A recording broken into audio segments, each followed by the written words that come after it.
Okay, so we're learning this holy sefer Devorah, beautiful, very kedai, about how to live in Hashem's footsteps. We are up to Chesed LaAvraham, Middah Yud Aleph, the 11th Middah, kindness to Avram. Those who go beyond the boundaries of their obligation, as did Avram Avinu, Hashem also treats them beyond the boundaries of the law. Hashem does not exact from them the full extent of his justice, even in the correct way. Student Hebrew. Heim hamisnagim ba'olam lifnim mishur sadin k'Avram Avinu.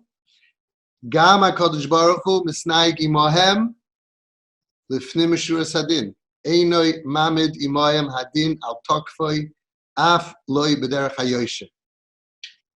There's a derech hayosheh. You do the crime, you do the time. That's the way it goes, right? And everybody, especially now, in these days before Shoshana, in Kippur, what happens? You did an Aveira, you did the crime, you got to do the time. But there's a way out. But Hashem is not going to treat you exactly according to the extent of the law, even though that's the just way. Which we all want. He treats them even better than that, as they themselves behave. V'hainu chesed LaAvram. This is the midah of chesed LaAvram. HaKadosh Baruch Hu misnayig b'midas hachesed im oisam shehem kemoi Avram b'hanhagasam. HaKadosh Baruch Hu acts with benevolence, kindness, mercy towards those who are like Avram in their behavior to other people.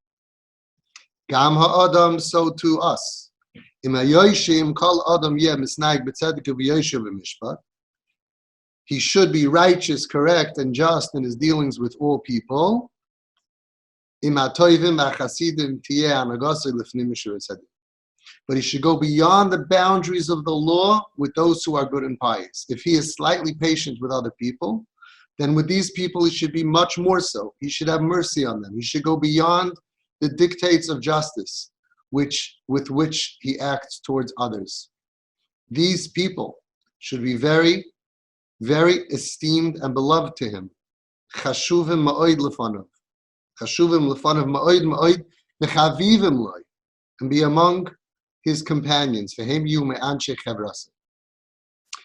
Definition of the attribute. Acting with great mercy and friendliness towards kind people.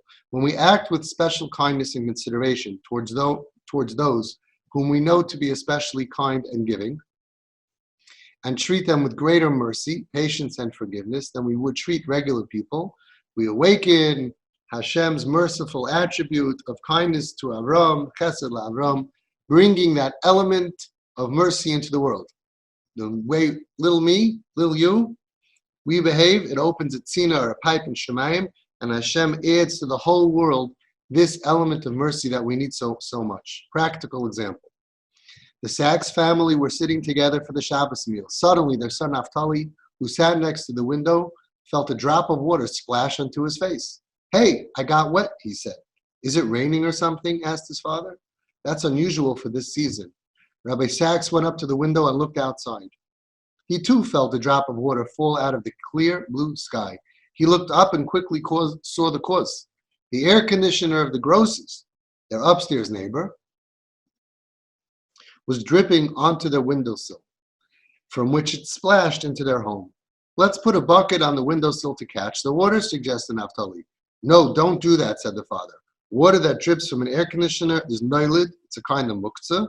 Since it did not exist before Shabbos, putting a bucket under it would be considered bittul kli mechanoi, nullifying an object from its use, since the bucket would have to remain in place with its muktzah contents for the rest of Shabbos. For now, just close the window." Naftali closed the window, and the dripping water continued to splash from the dirty sill onto the clean window. After Shabbos, they put a bucket at the windowsill to catch the drip. From then on, the bucket became part of the view outside the Sachs window, catching the water that continued to drip from the Grosses air conditioner upstairs. Mrs. Sachs was bothered by it more than anyone else, of course. She had often thought of moving the bucket, but each time she tried, she got a splash of dripping water in its place. "Why don't you speak to Mrs. Gross?" she asked her husband. "Tell him to attach a drainage hose to his air conditioner, and we'll be done with this bucket once and for all.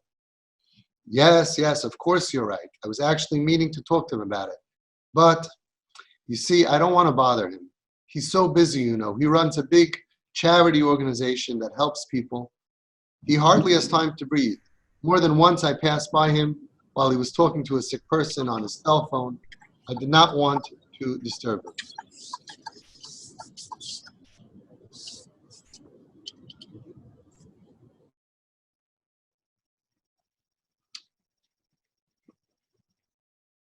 You should hear how he encourages them, how much he helps them. He's such a good friend of mine. I wouldn't want to harm our friendship. Do you think asking him to attach a drainage hose would really harm your friendship? No, of course not, he answered. It's not an insult at all. I just thought that with such a good and kind person who devotes himself so wholeheartedly to others, we should be especially considerate. You know, they don't have much money, and Rabbi Sachs saw that there was a limit to how much his wife could endure. The bucket on the windowsill and the dripping water were a real nuisance to her. He would have to ask Mr. Gross to fix the dripping air conditioner. He had no doubt that it was right according to halacha. A person with a dripping air conditioner is responsible for fixing it so that at least it will drip into the garden and not into his neighbor's window. Rabbi Sachs decided to go to the hardware store himself to buy a hose for the air conditioner. He brought with him the receipt for Mr. Gross to pay. The next day, he gave the hose to Mr. Gross and explained the situation with the dripping air conditioner. They were both in a rush and they didn't have much time to talk. In the meantime, Rabbi Sachs did not mention the receipt. It wasn't much, but still, according to halacha, Mr. Gross really should pay for it. A few days later, Rabbi Sachs and Mr. Gross met again.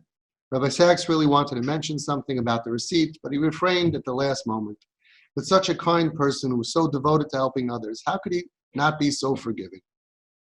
Thanks for attaching the hose so quickly, he said. Sure, said Mr. Gross. I didn't want my air conditioner to annoy you anymore. I'm sorry about the annoyance you had until now. They both left feeling good about their relationship.